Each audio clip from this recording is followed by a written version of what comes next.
Akenaton viveu no Egito por volta do século XIV a.C., em uma época em que nenhum governante se atrevia a questionar a estrutura religiosa que sustentava o país. Ele assumiu o trono por volta dos 20 anos de idade e herdou um sistema em que templos, sacerdotes e tradições milenares formavam um organismo tão sólido quanto as próprias pedras de Tebas. Ainda assim, poucas décadas depois, sua figura se tornaria o ponto mais controverso da história egípcia. Tudo porque ele decidiu interferir diretamente na base simbólica que definia o que era o Egito. Que essa interferência seria profunda o suficiente para provocar apagamentos, destruições e um silêncio forçado que atravessaria gerações. O movimento de Akenaton não começou com ruptura aberta, mas com observação. O clero de Amon havia se tornado uma potência política paralela. Detinha terras, riquezas e influência capaz de competir com o poder real. O jovem faraó compreendeu que governar um Egito dividido entre Estado e sacerdócio era governar apenas metade do país. Quando a transição de poder finalmente ocorreu, ele fez aquilo que poucos esperavam. Em vez de ajustar o sistema, ele o substituiu. Declarou que Aton, o disco solar, era a fonte suprema da existência e que nenhuma outra divindade deveria ocupar o mesmo espaço. Essa decisão não foi teológica, foi estratégica. Ao eliminar intermediários entre o faraó e a divindade, Akenaton recuperava para si uma autoridade que estava se dissolvendo. O impacto foi imediato. Hart mudou de forma, abandonando o ideal rígido que marcava os períodos anteriores. As esculturas de Akenaton revelam proporções alongadas, semblantes introspectivos e uma aparência que foge totalmente do padrão heróico dos reis do Reino Novo.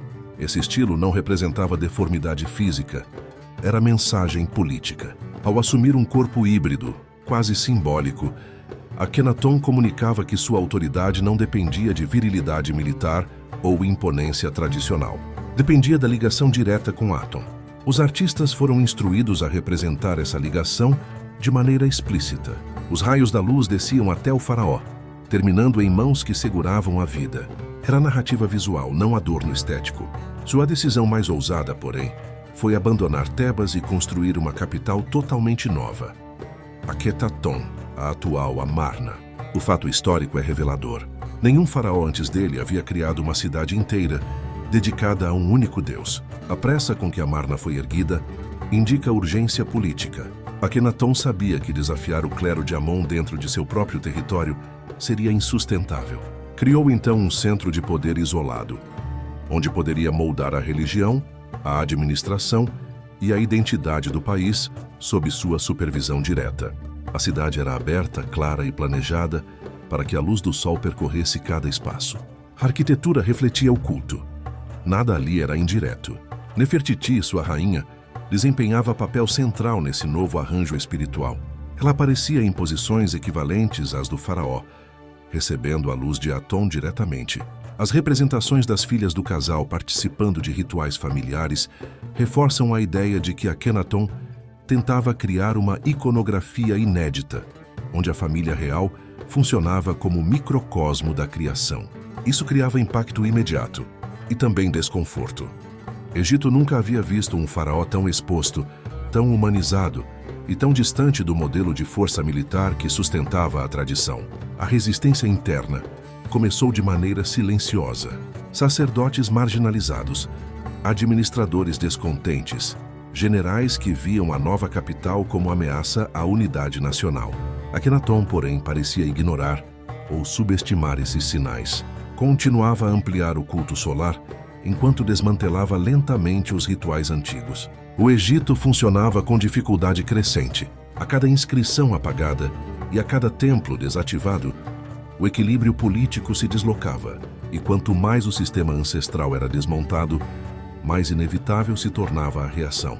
Akenaton acreditava que era possível reorganizar o cosmos através da luz. Acreditava que Aton representava uma verdade mais pura do que todas as camadas simbólicas acumuladas pelos séculos. Acreditava que o Egito precisava abandonar sombras antigas para reencontrar seu eixo. Mas toda vez que alguém tenta substituir uma estrutura milenar por outra, algo se rompe. Algo que não volta ao lugar com facilidade. E foi exatamente isso que começou a acontecer mesmo que os registros oficiais tentassem ocultar o conflito. A história registra apenas o início dessa transformação. As consequências, porém, se tornariam muito mais violentas do que Akenaton poderia imaginar. Akenaton viveu no Egito por volta do século XIV a.C., mas o período final de seu reinado permaneceu enterrado por milênios atrás de camadas de silêncio político e destruição deliberada. Quando ele transferiu a capital para Amarna, criou uma cidade que funcionava quase como um laboratório espiritual e administrativo. Mas conforme os anos avançaram, Amarna começou a revelar a fragilidade de sua própria existência. O Egito dependia de templos antigos, de redes sacerdotais e de alianças militares, formadas muito antes de Akenaton nascer. Ao tentar substituí-las pela luz direta de Aton, o faraó enfraqueceu pilares que mantinham o país unido. Isso não aparece nos textos oficiais. Aparece nos vazios, nos registros interrompidos, nas inscrições arrancadas. As tensões cresceram de forma invisível. O clero de Amon, privado de recursos, se reorganizou nas sombras. Os generais, acostumados a receber orientação espiritual para campanhas militares, perderam parte da estrutura que sustentava sua autoridade. E as províncias mais distantes, especialmente no Levante e na Núbia, começaram a registrar sinais de instabilidade. As cartas encontradas em Amarna revelam súplicas de governantes estrangeiros pedindo reforço militar que nunca chegou. Não se sabe se Akenaton ignorou esses pedidos ou se simplesmente não tinha condições de responder. Mas o fato é claro: enquanto ele expandia templos dedicados a Aton, o império começava a perder território silenciosamente. A própria Amarna, símbolo máximo de sua visão, se tornou centro de contradições. Era uma capital construída para ser tocada pelo sol, mas muitos dos edifícios foram erguidos rapidamente, sem a solidez das obras tradicionais. Alguns templos não chegaram a ser concluídos. Escritórios administrativos apresentavam lacunas nas listas de tributos. Armazéns que deveriam sustentar a cidade mostravam sinais de abastecimento irregular. A arqueologia encontrou vestígios de doenças e mortalidade elevada entre trabalhadores, indicando que, atrás da iconografia luminosa, a realidade se deteriorava. A vida pessoal de Akhenaton também se torna obscura nessa fase. A presença de Nefertiti deixa de ser registrada com frequência. Alguns estudiosos sugerem que ela assumiu funções políticas quando o faraó passou a se concentrar quase exclusivamente nos rituais solares. Outros acreditam que houve divisão interna entre facções da corte. As inscrições começam a desaparecer, como se alguém tentasse retirar camadas inteiras da memória oficial antes que o reinado chegasse ao fim. A própria figura de Akhenaton aparece menos, indicando possível isolamento, enfermidade ou desgaste emocional. Nada está registrado diretamente, mas o silêncio é tão organizado que denuncia um conflito profundo. O colapso final não tem narrativa contínua. Ele precisa ser reconstruído peça por peça. Sabe-se que, após o 17º ano de reinado, Akhenaton desaparece da história. Não há descrição cerimonial de sua morte. Não há registro de sepultamento. Não há confirmação de que seu corpo chegou a ser colocado na tumba de Amarna. O mais provável é que sua morte tenha sido tratada como evento que precisava ocorrer sem testemunhas. A partir desse momento, começa o desmonte mais metódico da história egípcia. Amarna foi abandonada. Seus templos foram destruídos. Suas casas foram saqueadas. Suas inscrições foram arrancadas pedra por pedra. A cidade que deveria ser a nova capital do universo se tornou ruína em questão de meses.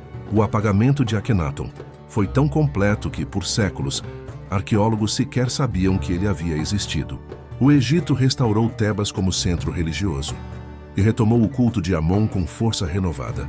O nome do faraó herege foi removido das listas reais. Sua memória foi condenada pela prática de damnatio memoriae, uma condenação rara, usada apenas contra governantes considerados perigosos para a ordem cósmica. O Egito não queria que Akhenaton fosse lembrado. Queria que ele fosse desfeito, dissolvido, retirado da linha do tempo. O que torna essa história ainda mais perturbadora é que, apesar da tentativa de apagamento, Amarna preservou os rastros do que realmente aconteceu. Fragmentos de cartas, Pedaços de estátuas quebradas e templos destruídos revelam a violência simbólica aplicada após sua morte. Cada pedra arrancada representa escolha política. Cada nome raspado representa medo de que suas ideias pudessem renascer. Cada vazio no registro é pista, e quando reunidos, esses fragmentos mostram que Akhenaton não fracassou apenas como governante. Ele foi visto como ameaça existencial à própria estrutura do Egito. Hoje, Akhenaton é lembrado não pelo fim, mas pelo gesto. Ele tentou reorganizar o cosmos com luz, tentou retirar o poder dos sacerdotes sem sangue, tentou substituir tradições milenares por uma crença direta, tentou governar como profeta e não como rei. E ao fazer isso, criou a ruptura mais radical que o Egito já testemunhou. Um homem que imaginou um mundo diferente. Se você gostou do vídeo, não deixe de se inscrever em nosso canal.